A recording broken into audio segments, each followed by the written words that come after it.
Right, hello, ladies and gentlemen, and welcome to our second live stream.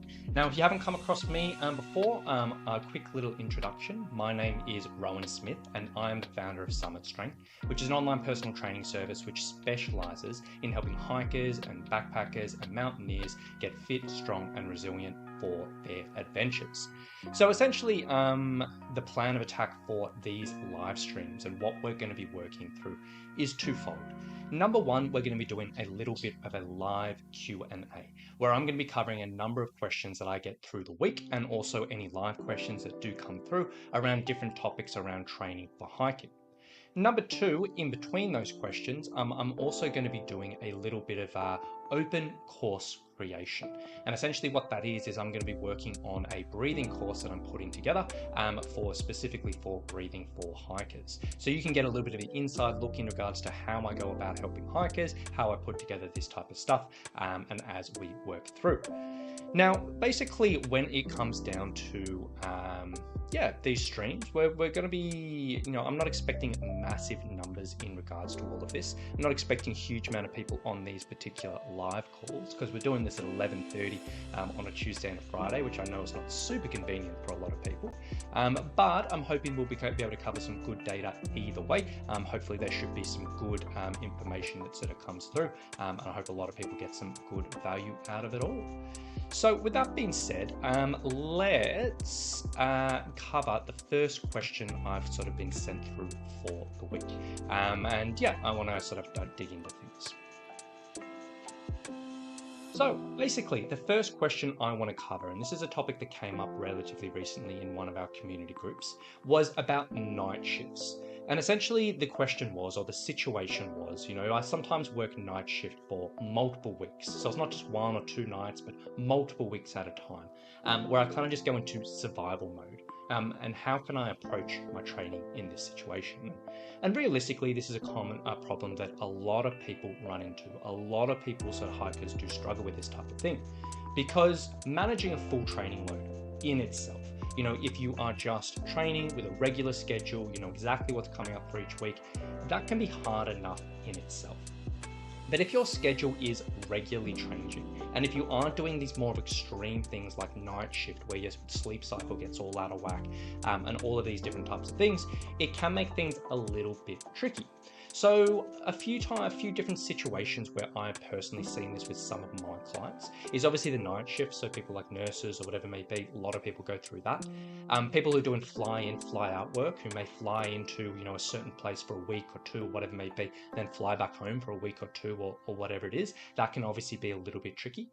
I've worked with truckers who would end up doing massive, crazy hours for a certain amount of days, and then they're at home for a certain amount of days, and that can be a little bit tricky. And even single parents, where maybe you're managing looking after your kids, you may have them for a week and then not have them for a week, or whatever it may be, and that can kind of throw things a little bit out of whack. Now, for some people out there, maintaining your normal training around this type of stuff, it can work for you. Some people kind of have this sort of, ability to work around these things and just maintain a normal routine. I've had clients who just go straight off a night shift. They've worked 12 hours all the way through the night, and they just go straight to the gym after and get it done before they sit down. Or I've had people who wake up at crazy hours at 2 or 3 or 4 a.m. and get stuff done to fit things in, or whatever it may be. And if that works for you and you're in this situation and it's realistic for you, fantastic, great, that works all good. However, for the majority of people, in all honesty, you probably do need to adjust here, because the issue that we run into is if you are trying to do too much in your training. And this is basically true for anyone, not only people in this particular situation, but this is true for anyone.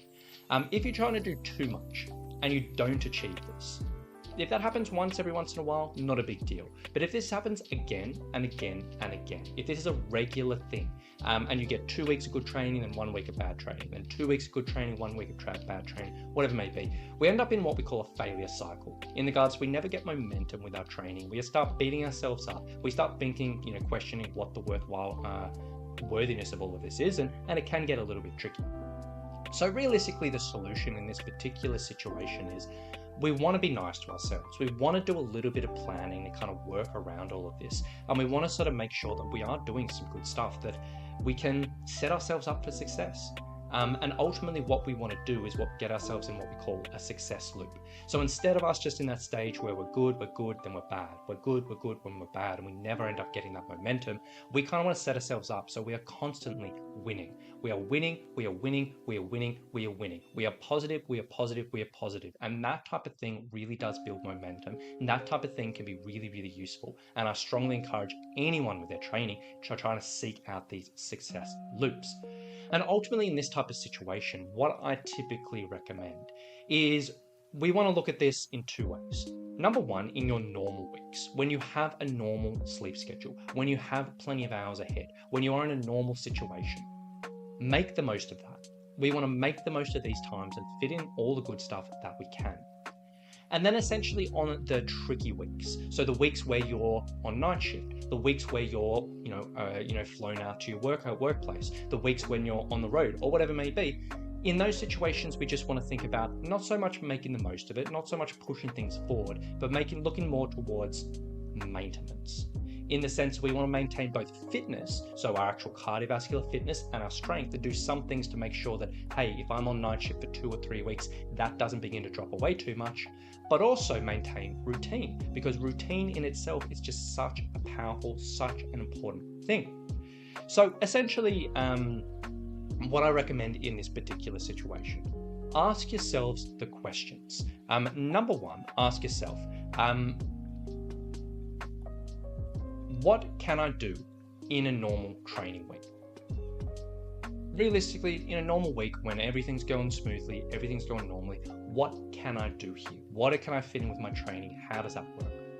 And then on the flip side of things, just ask yourself, realistically, what can I do on my night shift weeks? Or what can I do on the weeks where I'm at work? Or what can I do, whatever it may be? And realistically here is a really, really important word. You want to put yourself in the situation of like, okay, not just the best case scenario, not just the best week or whatever it may be, but ask yourself, realistically, even if I am super tired, even if I'm really fatigued, even if I just don't feel like doing anything, what can I actually still fit in? It takes a little bit of thinking there, but it's very, very, very important. Then essentially what you want to do is you want to sit down and you want to plan out your normal week. Plan out all the good stuff you can fit in when you have time available for you. Plan out all the good stuff you can fit in when you have a normal week of training. Plan that out. And then on the flip side, plan out your out of whack week. So your week when you're on night shift or whatever it may be. Plan out your realistic week of training there. Now, ideally, when we are looking at this and when we're putting this together and when we're sort of like, coming up with this, ideally what you want to be aiming for is the same number of sessions per week. So if you're doing 5 sessions per week on your good weeks, you still want to aim for about 5 sessions per week on your tricky weeks. But what you end up doing is you reduce the length and or the intensity of those sessions on the tricky weeks. Now, this may sound a little bit funny, but it's really, really, really important, because if we can maintain the same amount of sessions per week, that can be really, really powerful in itself in regards to helping that routine, helping maintain week to week that momentum going, and just having that where we do every single week we do 5 sessions, or every single week we do 4 sessions, that can be really, really good. So to give you an example here, of a normal week. So this is an example of a situation where you're like, hey, on a normal week, maybe I can do 4 sessions in a week. I can pretty happily can do 2 strength sessions for maybe 60 minutes. I can probably do 1 60-minute cardio session, which may be like a stair session or a session on the bike or something like that. And then I can probably do a nice long hike between 3 to 6 hours on my normal weeks. So for that, that's our plan and we work with that.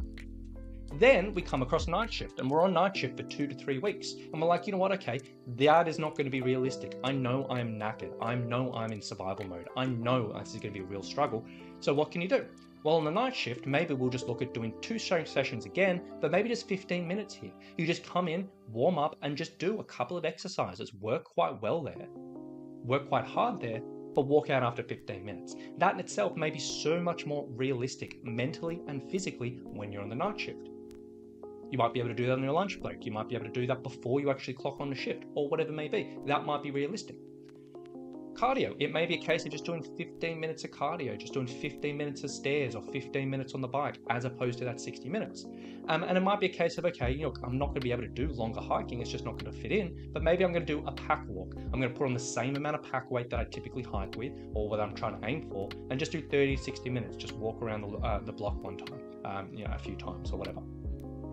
As you can see, they're different. This is much more realistic on those weeks that maybe you're not feeling amazing. And also on top of that, we've got the same number of sessions per week, so that can help maintain things.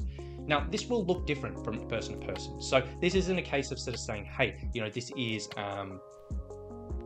exactly what you need to do. You may be in a situation where you want to work 5 days a week or 6 days a week or 7 days a week. You may be in a situation where you're like, even this is just way too much. Maybe you'll just do 10 minutes or 5 minutes or whatever it may be, but you need to find what's realistic for you.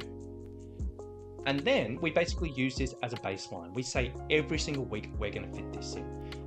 But if you ever do feel some days you may have a bit more energy, some days you may feel a little bit better, some days you may feel a little bit fresher, then on your out of whack weeks, you can just count extra as a bonus.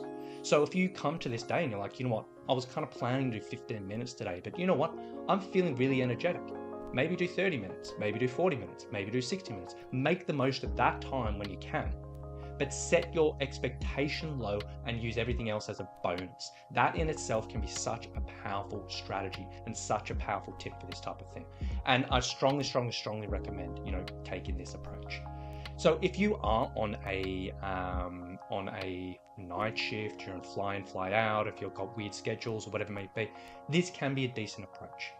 Come up with those two plans, come up with a realistic baseline for what you can fit in on your tricky weeks and work it with there. It's worked with a lot of people for me in the past, and I feel like it can be really, really nice just to take away that guilt around not fitting things in, to help you maintain your fitness and maintain your strength around, and also help with that momentum of routine, which is so important.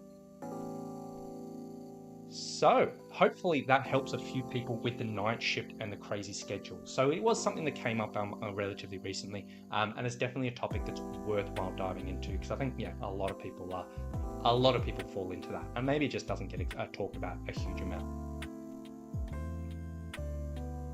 And I've got my iced coffee today because it is absolutely red hot. I'm in Sydney and I'm sweating away in my home office. So there we go. So next question that's been sent through. So basically the next question we're going to be covering is Achilles and foot pain at the end of hikes.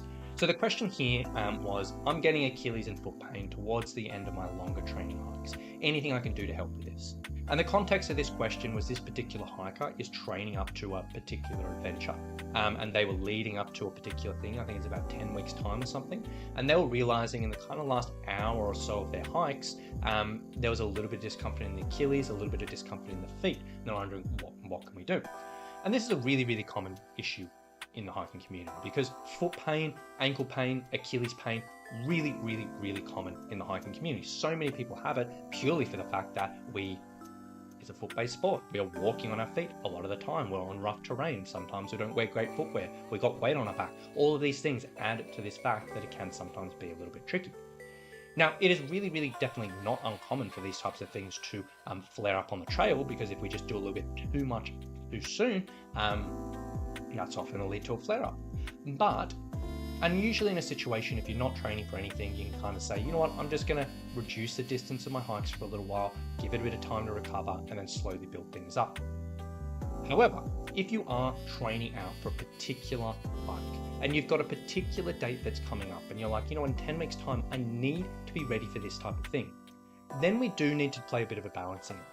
Because we're in this situation where if you have something you need to be ready for, you do still need to keep on increasing your training hikes in one way or another. You may not have the luxury of having 2 or 3 weeks of doing nothing, or 2 or 3 weeks of completely pulling things back, or whatever it may be.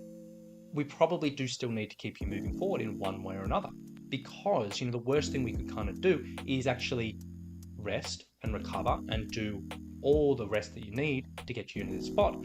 But then we end up being completely underprepared for your actual adventure. And then you go out on your adventure, and maybe it's a multi-day adventure, you get to day 2 or day 3 and you can't even walk. And then it turns into a situation where, can I get off the trail? Is it safe? Am I holding people back? Am I just having a miserable time? Whatever it may be. So we want to make sure our preparations still keep top of mind. But obviously we need to balance that out with the fact that we want to make sure we're not aggravating things too much. We don't want to be doing this so much that things keep on getting worse and things keep on getting a bit uncomfortable. That is a hard balance to strike, and that's probably why I have a job doing what I do, because we help so many hikers try to balance this out, because it can be a little bit tricky when you're trying to figure it out for yourself. So realistically, when it comes down to a solution for this, I want to talk you through a few things.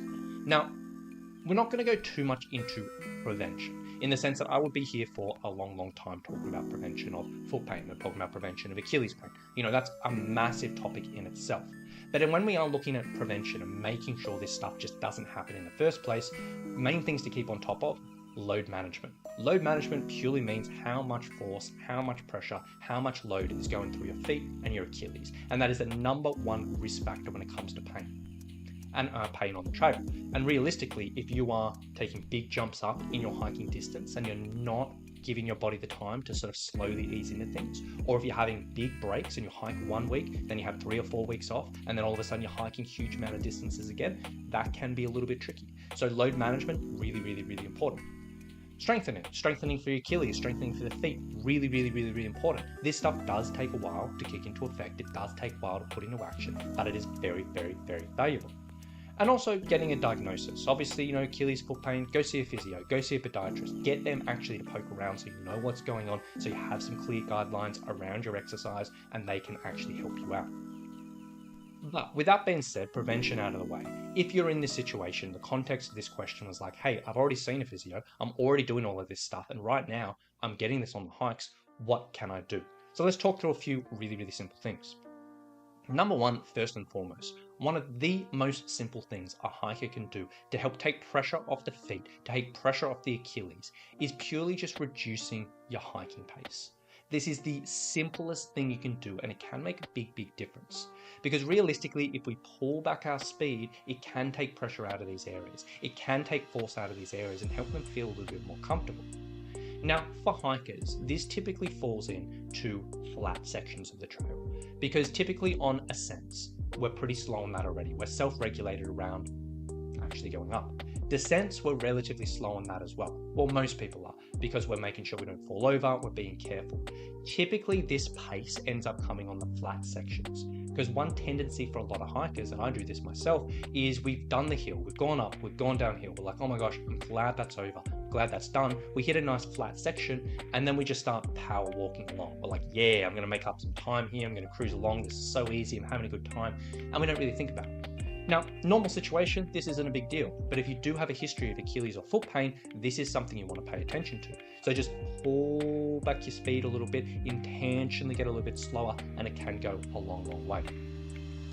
Number two, another thing you can kind of do is if you are aware that this often does flare up, and this is an issue that you have, and also you're in this situation where you're training for a particular hike, and more often than not, and probably usually if you're training for an end day, you have to be carrying a certain amount of weight in your pack. Whether you're training up for a full pack, a day pack, or anything in between, more than likely on your training hikes, you've got a little bit of weight in your pack.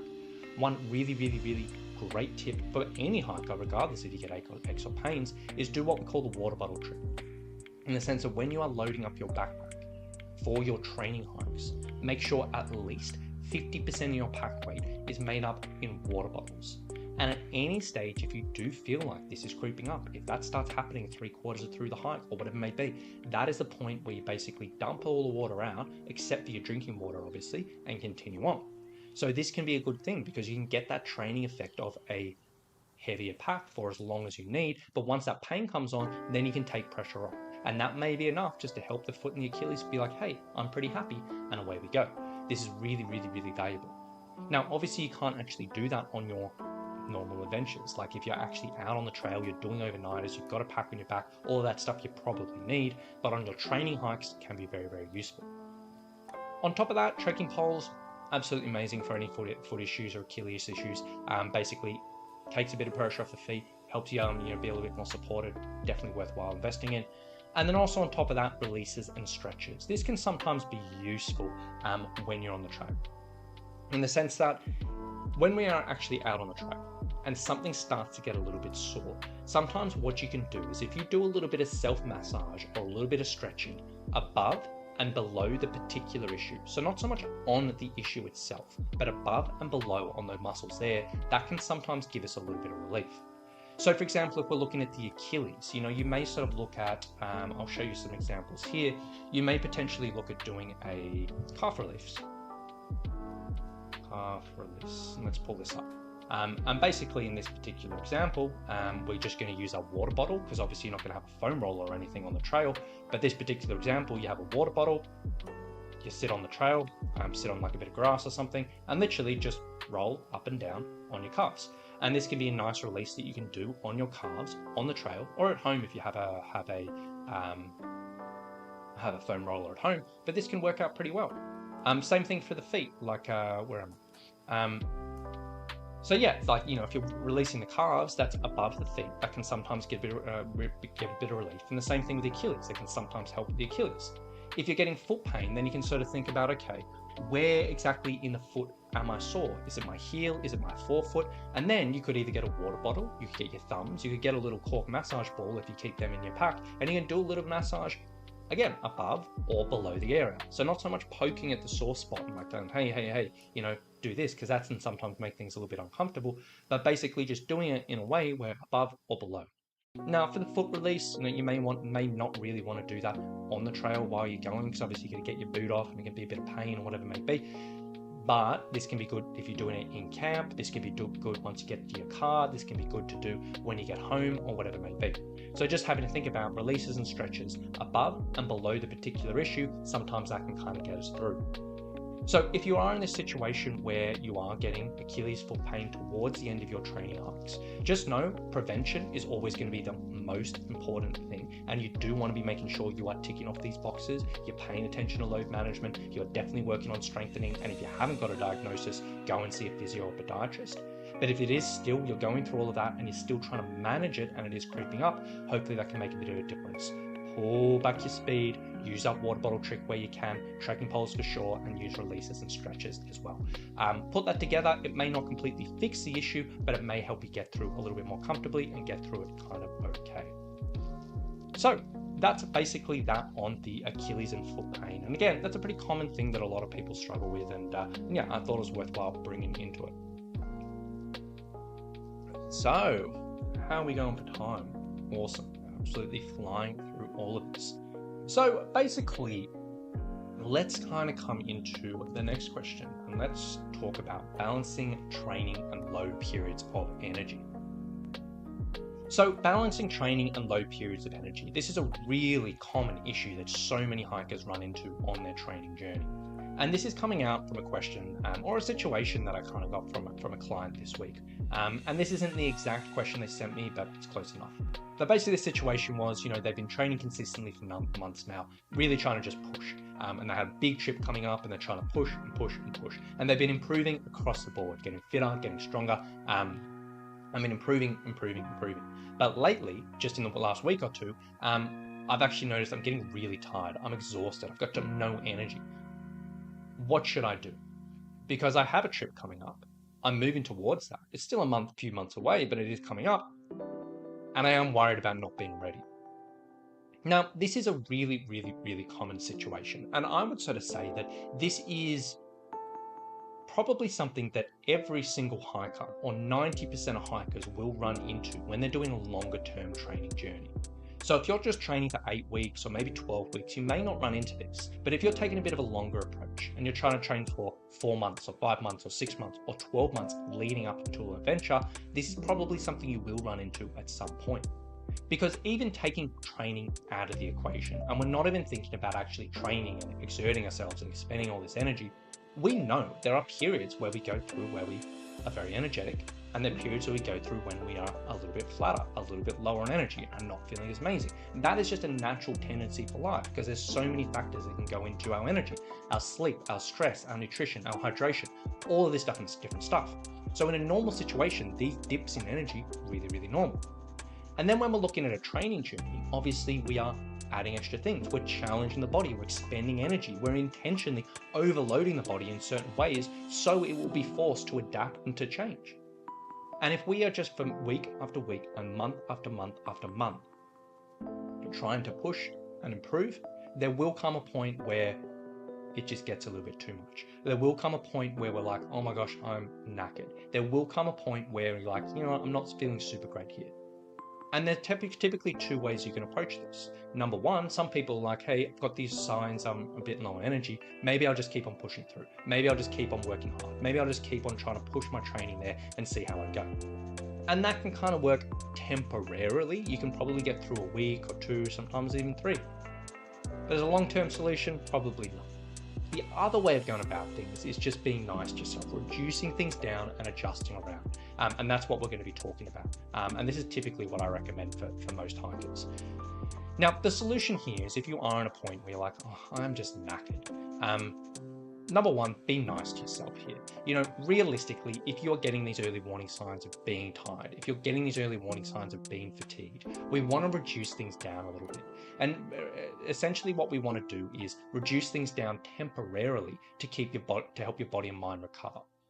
So we don't want to be in this position where we end up just doing absolutely nothing and just sort of say, oh my gosh, I'm tired, I'm going to have a completely week off. Because that, it may work for energy, but it can ruin our routine. And routine, as we said earlier, is such a crucial thing for long-term success. Routine and momentum is just so valuable. But we also want to respect the energy. So essentially what we want to do here is we don't want to fall out of routine, but we do want to give the body some space to bounce back. So there are many, many, many different ways you can approach this, but this is a simple way that I think is very, very holistic. It can work for a lot of people, and I think it may be worthwhile looking into. So a simple way to approach this is if you're coming into this point where you're like, oh my gosh, I'm knackered. Just take 1 week where you reduce pretty much everything in your training down by about 50%.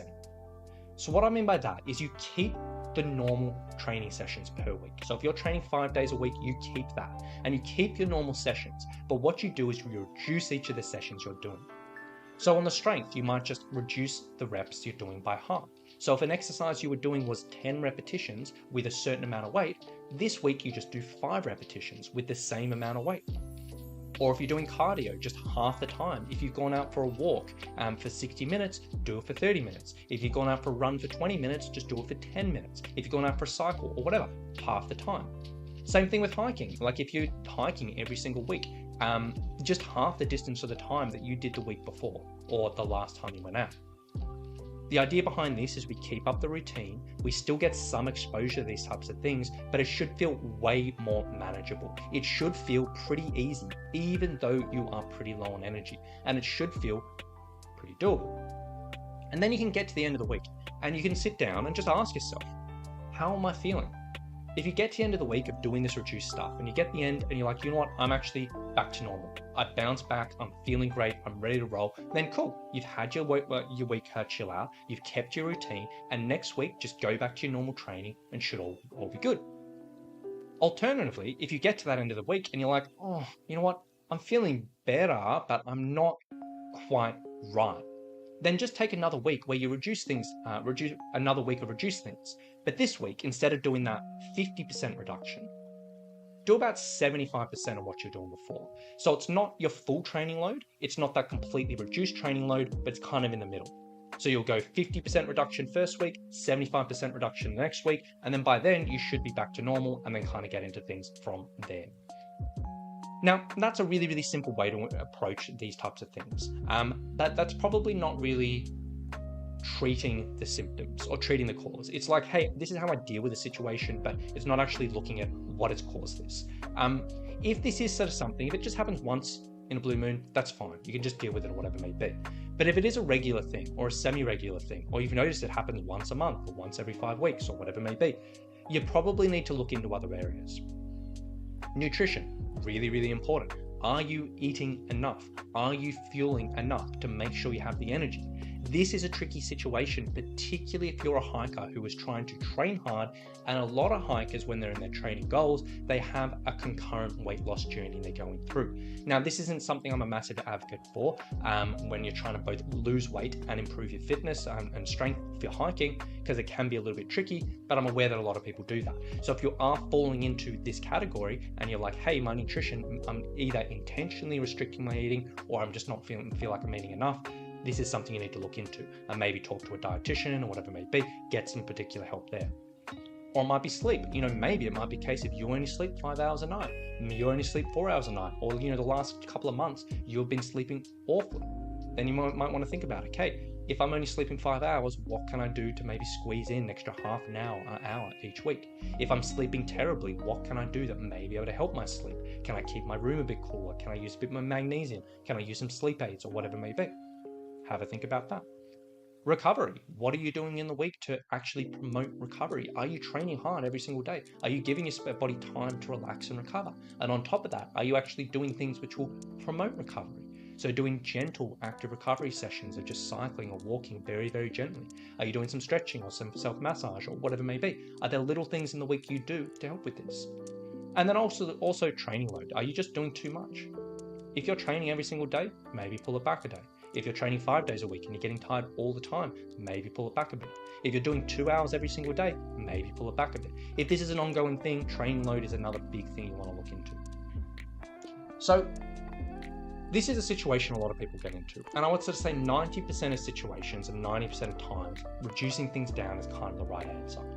Now, the only time in this situation that I would recommend actually going the other way, and instead of pulling things back, instead of relaxing, instead of taking things easy, and instead of that, but actually pushing through this, is if you are right before a trip and if you are feeling significantly underprepared.